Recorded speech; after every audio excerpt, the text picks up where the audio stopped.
You sit at your desk for 8 hours, but how much real work do you actually do? 2 hours? Maybe 3. The rest is spent on emails, Slack messages, and pretending to be busy. In the knowledge economy, being busy is not a badge of honor, it is a sign of weakness. Today, I will teach you the deep work equation. We are going to slash your workday in half using the monk mode productivity hack. Stop working hard. Start working deep. Concept 1. The busy lie. Why looking busy destroys your actual productivity. Facts first. Being busy does not equal progress. In knowledge work, real results come from focus time, not the constant flurry at the margins. Signals of business are everywhere. Back-to-back meetings, dozens of message pings, a screen full of icons. Those signals fool you and others into thinking momentum exists. Deep work is where the actual value hides.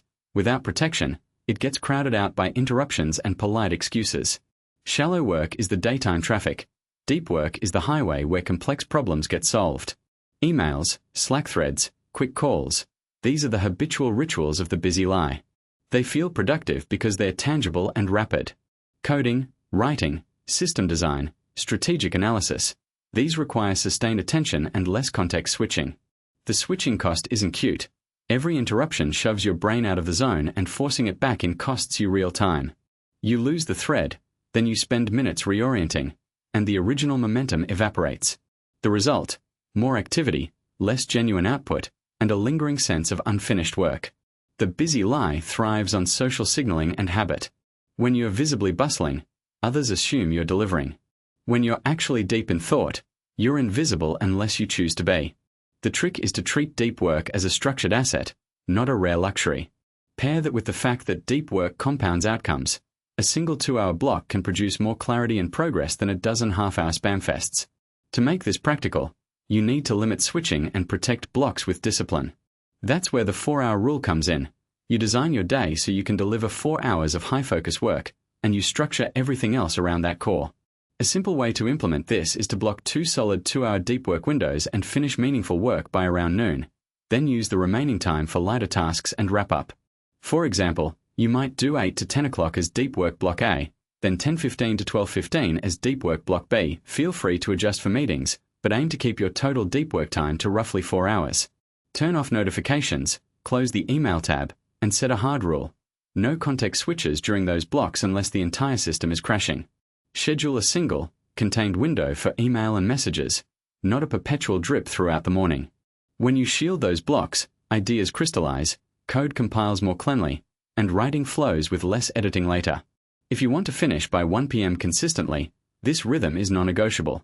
Protect the deep work core, funnel the rest into bounded shallow tasks, and let the clock push you to complete before lunch. Concept 2. The deep work equation. Productivity equals time x intensity. Most people have zero intensity. Deep work is the currency of real knowledge work. Productivity equals time multiplied by intensity. Time is the calendar you dedicate to cognitively demanding tasks. Intensity is the quality of your focus within that window. Most people operate with zero intensity, letting notifications, side chats, and the lure of quick wins drain the quality of their effort. The result is hours spent at desks that feel productive but produce little meaningful output. This simple equation cuts through the excuses and shows exactly where momentum comes from. Shallow work trades precision for speed. It keeps you busy with emails, Slack threads, and quick meetings. Deep work is different. It aims at high-value outcomes, complex coding, hard writing, strategic analysis. The switching cost from one mental task to another is real and costly. Each interruption forces a cognitive reconfiguration, and re-entry time eats into your effective work time. The only way to preserve intensity is to reduce interruptions to a minimum and protect block times with ruthless routines. Enter the 4-hour rule. You can do 4 hours of deep work in a day, no more, no less, if you want to keep the quality high. Outside those blocks, you handle shallow tasks and admin with minimal cognitive load. The recommended pattern is 2 solid blocks of deep work, each about 2 hours, separated by a short reset. Start early so you can finish by early afternoon and have a clean slate for planning or rest. For some teams, for 45-minute blocks work better. The key is not the exact timing, but that you stop before fatigue erodes sharpness. Here is a concrete path to finish by 1 p.m. Block 1 runs 7:30 to 9:30 on your top priority problem. with all distractions turned off. Block 2 runs 9:45 to 11:45 on the second most important task. A 15-minute reset follows to reset your brain and close the loop. Then 11:45 to 12:15 is a light wrap for organizing notes, not reopening code again. Finally, from 12:15 to 1 p.m., you review what you produced, plan the next day, and schedule the next deep work session. Disable notifications, enable Do Not Disturb, and send a simple auto-reply to non-urgent messages. You're in deep work and will respond later. The goal is a predictable finish, that nothing unfinished lingers past 1 p.m. Concept 3. The switching cost. Why looking at your phone once makes you stupid for 20 minutes. Every time your attention hops from a heavy cognitive task to a phone ping, the brain pays a cognitive price. Deep work requires a single, unbroken thread of focus. A quick glance doesn't just interrupt the thread. It reorients you, it wrenches the mental map you were building, and momentum leaks away. You don't just lose a moment, you lose the rhythm that carried your best thinking.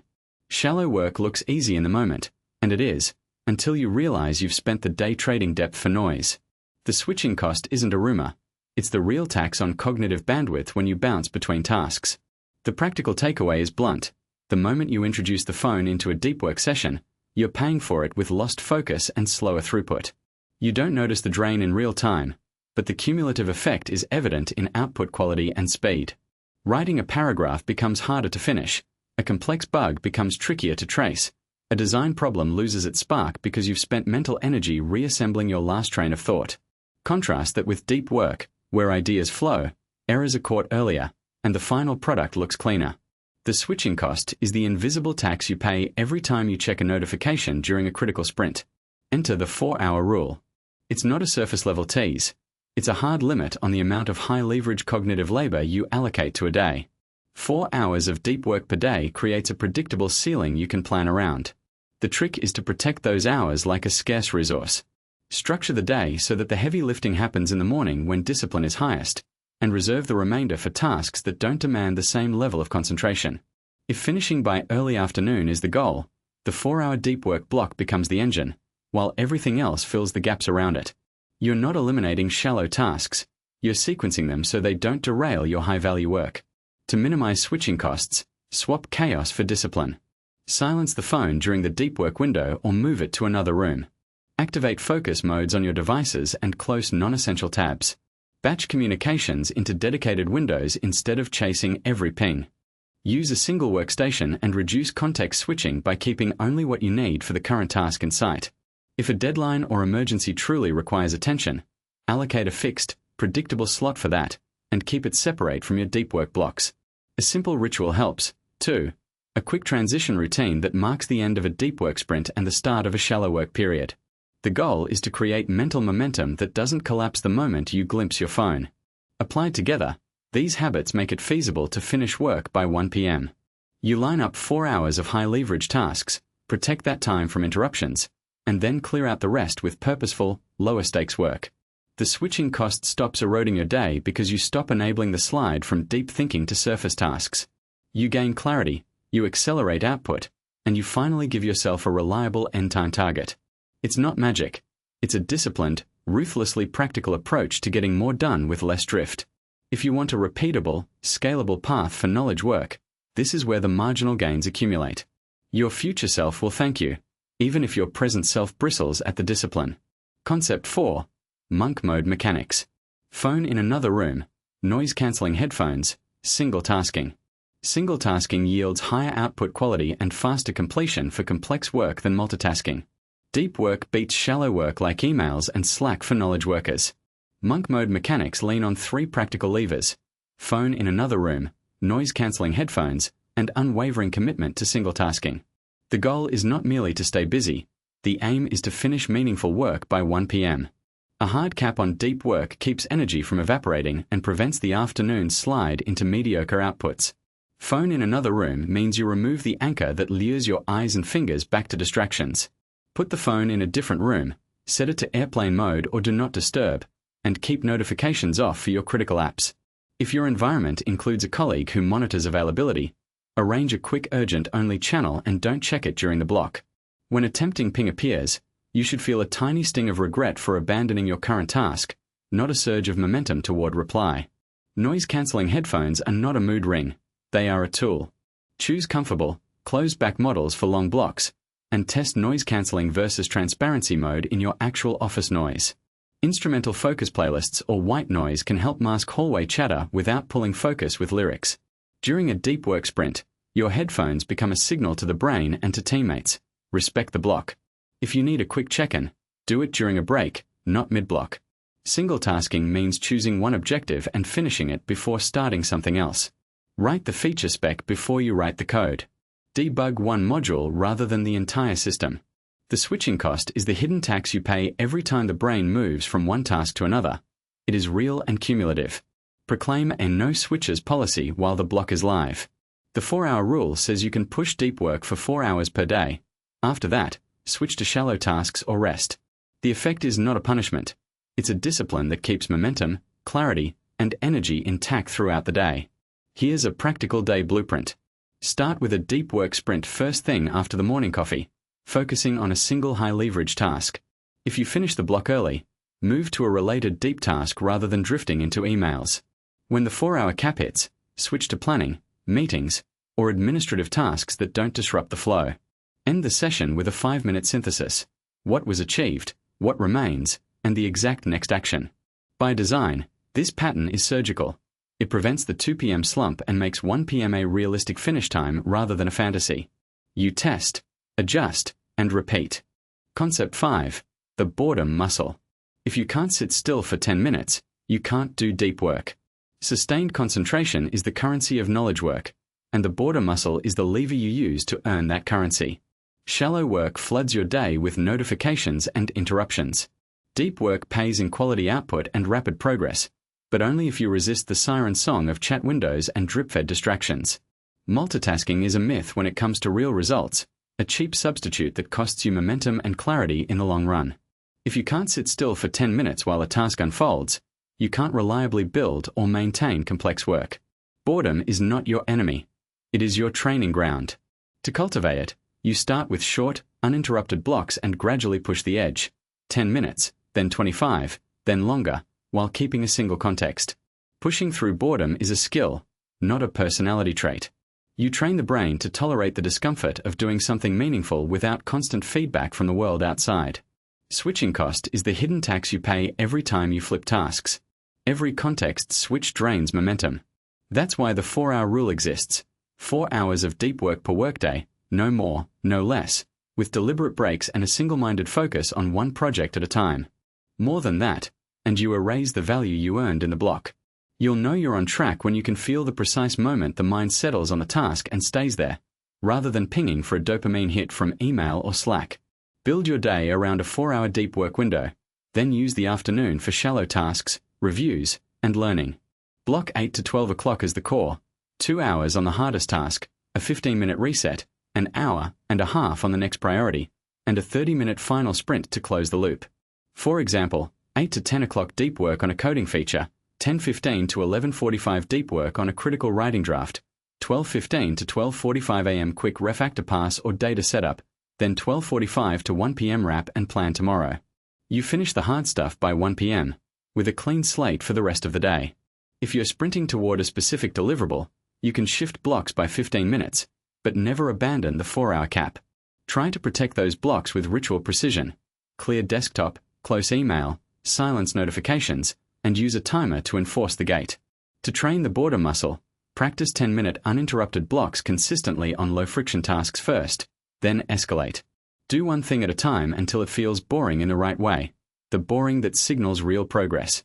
Merge this with the 4-hour rule by scheduling your day so your 3 deep work blocks total 4 hours, with tight boundaries around each. Use a simple rule. If you're thinking about switching tasks, you're allowed exactly 1 deep work block for the current project, then you pause for a deliberate break. If that break becomes a hop to another distraction, you reset and start again. In practice, you'll notice the shift when you stop checking the inbox every 5 minutes and begin finishing tasks before noon without drama. You'll see it when debugging a stubborn bug feels less like torture and more like a clean puzzle that finally snaps into place. You'll feel it when your writing flows in longer, uninterrupted bursts instead of bursts of fragmented thoughts stitched together by autocorrect and anxiety. The boredom muscle isn't about denying yourself small pleasures. It's about reserving the brain's best energy for the work that actually moves the needle. As you train it, you'll finish more, faster, and with less panic, leaving the rest of the day to breathe, review, and plan your next leap. Concept 6. Batching shallow work. Do all your emails in one intense hour, then close them. Shallow work is the trivia aisle of your day, the never-ending emails, Slack pings, calendar reminders, status updates you scroll through like a hamster on a wheel. It's easy to mistake busyness for progress, because you can churn it out with one finger while your brain pretends to multitask. Deep work, by contrast, is where you actually move something meaningful forward: coding, writing, designing, tough problem solving. Batching shallow work into one intense hour, then closing the floodgates, is the clean method for keeping the office noise from wrecking your creative engine. Switching cost is real, and it isn't just a pet peeve squabble with your attention. Every time you jump from a complex task to a buzz of messages, your brain has to reorient, recall context, and reassemble focus. The drain isn't a single moment of distraction. It's the time that passes between tasks, the micro resets that add up to wasted momentum. Multitasking pretends to be efficient. In practice, it scatters your effort and squanders cognitive capital you'll wish you had later when the deadline is breathing down your neck. Batch it, and you shrink those resets to a single, deliberate motion. The 4-hour rule is a realism limiter, not a sacred gospel. You can, and should, structure your day so that 4 hours of deep work sit solidly before the afternoon horizon. Everything else, emails, quick clarifications, quick calls, the Slack chimes, gets compressed into one deliberate hour of shallow toil, then you lock the door and walk away. The goal isn't heroic servo control, it's predictable leverage. By assigning a hard limit to deep work and a single window sprint for shallow tasks, you create a rhythm that your brain can actually sustain. The result: more finish lines crossed, fewer half-finished drafts, and a higher probability of closing the laptop with a sense of accomplishment by 1 p.m. Here's how to lock this in without turning into a hermit with a Fitbit. Prepare the environment, turn off non-essential notifications, mute irrelevant channels, and set an autoresponder that says you are in a focus block and will reply during the batch. Create a single inbox philosophy for the shallow hour: one place to triage, one set of templates, one decision tree for what deserves a reply versus what can wait. Use a timer. When the buzzer hits, finish the current thread, archive, and close the app. No peeking back. No sneaky checks. If a message genuinely requires attention, it waits until the next day's batch. Keep a simple list for anything that must be done later, but assign it to a dedicated tomorrow queue. This isn't punishment, it's precision. Example in practice: you start the day with a focused 4-hour deep work sprint, tackling the core project until you reach a natural plateau or a milestone. Then you switch to one intense hour for shallow work, answering inquiries, clearing inboxes, coordinating with teammates. After that hour, you close the emails and Slack tabs, and you live with whatever your deep work momentum produced. If a critical interruption arises, you log it as a task to be reframed during the next batch, not as a constant background hum. The flow is a sprint, not a hallway. If your day looks like a data stream of notifications, you'll never hit the 1 p.m. finish line. If it looks like a disciplined sequence, 4 hours of deep work, 1 batch hour of shallow work, a clean shutdown, you'll taste the clarity, feel the momentum, and actually complete meaningful work before lunch. The cynic's win is simple. You trade the illusion of omnipresence for the real power of proven focus. The clock doesn't lie, and neither does a well-batched day. Concept 7. The 4-hour limit. Humans can only focus deeply for 4 hours. Stop forcing 12-hour days. Deep work tops out around 4 hours for most knowledge workers. After that, attention flags, mistakes creep in, and the mind starts wandering toward the nearest distraction. Shallow work, emails, Slack pings, quick status updates, drains bandwidth and makes focus feel like a rare resource. Deep work, by contrast, is coding, writing, and problem-solving done without interruptions, the kind of effort that compounds when you give it room. Switching costs are real. Every flip from a demanding task to something trivial forces your brain to reload context and wastes time. The 4-hour limit isn't a punishment. It's a map to where energy actually travels. Plan to own a single 4-hour window for deep work and use the rest of the day for everything else, with the aim of finishing by 1 p.m. To run that 4-hour block well, start with precision, not vibes. Decide what the block will produce and strip away competing goals. Turn off notifications, close the email tab, and mute non-essential chats. Prepare the workspace so the only real option is to work. Put the project on the top line of a note and let the rest slide into the background. If you crave structure, a simple ritual helps. Breathe, settle in, and begin with a single, concrete task that can move the needle. Switching cost is your enemy in disguise. When you jump to a shallow task, you pay cognitive tolls that linger even after you return to deep work. Don't pretend you're multitasking. You're toggling contexts and losing momentum. Build a single task mindset. One window, one document, one goal in sight. If a fleeting interruption arises, capture it in a to-do list and come back after you've closed the loop on the current task. A clean handoff beats an endless ping-pong of attention. Today's practical plan is simple. Pick a project with a clear next milestone and schedule a 4-hour deep work block. Treat that block as sacred. Calendar it, protect it, and start it with a precise goal. After the window, assess what you produced, archive or move non-critical tasks into a single batch, and use the remaining time to handle routine shallow work. The objective is blunt and concrete. Finish your day with real progress and be done by 1 p.m. Your best output comes from clarity, discipline, and the stubborn refusal to pretend 4 hours can magically stretch into 12. Productivity is not about adding more hours. It is about removing the noise. Fact: knowledge work thrives when noise is treated as the enemy, not a byproduct. Deep work is the clean room where real thinking happens. Shallow work, emails, Slack ping-pongs, quick questions, fills the day like background static, convincing you you're productive while the big outcomes slip away. The point isn't to extend the clock, it's to strip away distractions until the clock finally serves you.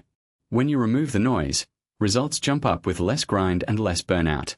Switching cost is the silent killer you pretend isn't there. Each time you move from code to inbox to a chat thread, your brain pays a tax. Context gets forgotten. You reorient, reread, retrace steps, and waste minutes that add up into hours. Multitasking isn't a superpower. It's a serial process with increasing penalties for every toggle. You think you're handling several things. You're actually fragmenting attention, reloading working memory, and chipping away at accuracy. The effect is subtle at first, then obvious. More busy, less done. Enter the 4-hour rule. You get 4 hours of truly deep, single-task work each day, guaranteed to count. Everything else is shallow and designed to be easily interrupted. Pick one high-leverage outcome and guard that block with relentless discipline. No notifications, no side quests, no multitasking. If you're coding or drafting a pivotal document, split it into 2 clean blocks if you like, but don't let anything bleed into those 4 hours. The rule isn't a moral sermon. It's a constraint that makes every minute purposeful, and it makes the rest of the day more predictable and manageable. To finish by 1 p.m., structure around those blocks and push the rest of the day into execution rather than procrastination. A practical rhythm: 8 to 10 o'clock deep work on the main deliverable, followed by a brief reset. 10:15 to 12:15 second deep work block to finish the core outcome and generate tangible output. Code merged, a report drafted, a design spec finalized. 12:15 to 12:45 a.m. quick wrap-up. Commit changes, write a concise update for stakeholders, log next steps. The goal is concrete progress, not heroic effort. If you want a tighter cadence, start earlier and compress the blocks, but keep the total deep work time at 4 hours. The rest of the morning should shield that progress: calendar gates, a minimal toolset, and a policy of no surprise interruptions. Noise gets filtered out. Your best work gets delivered. If you're chasing unlimited productivity, here's the ending you deserve. Monk mode isn't some mystical aura you put on for a thumbnail. It's a tight, no-nonsense system that makes deep work the default and shallow noise the outlier. You want leverage? You want outputs that scale? You want to finish by 1 p.m. without pulling all-nighters? This is how you do it. Shallow work versus deep work in plain terms. Shallow is the endless pinging of emails, Slack with no actual work, meetings that could have been a note, tiny tasks that pretend to be important. Deep work is the heavy lifting: coding, writing, complex problem solving, design sprints where you actually move the needle. The difference isn't just focus, it's output. Deep work compounds. Shallow work eats time like a leaky faucet. If you want to build something worth bragging about, you need more deep work, less distraction. Now the switching cost. Multitasking is a myth you tell yourself to feel busy. The reality is your brain pays a cognitive tax every time you switch tasks. Context gets reset, lines of thought get scrambled, and you lose momentum. That quick glance at an email? It costs minutes of high-quality thinking. a Slack ping. It costs you a chunk of focus you won't get back this hour. Over a day, it adds up to real time lost, worse quality, and fatigue masquerading as productivity. The way to beat it is ruthless batching, one thing at a time, in one context, with a hard boundary around it. Enter the 4-hour rule. You can only do 4 hours of deep work per day. 4 hours is enough to move meaningful projects forward, but not enough to wobble into burnout or let the shallow tasks creep into the core. Build your day around a single, non-negotiable deep work window. For many knowledge workers, that window is 9 to 1 o'clock. Start with your Almighty, the most important task, and burn through it in a quiet, interruption-free zone. After that, switch to shallow work, admin wrap-ups, reviews, and learning that doesn't derail your core progress. The goal is clear. Finish by 1 p.m. with the deep work done, the loose ends tidied, and your brain still intact. Your finishing line. By 1 p.m. you're not just done with the project.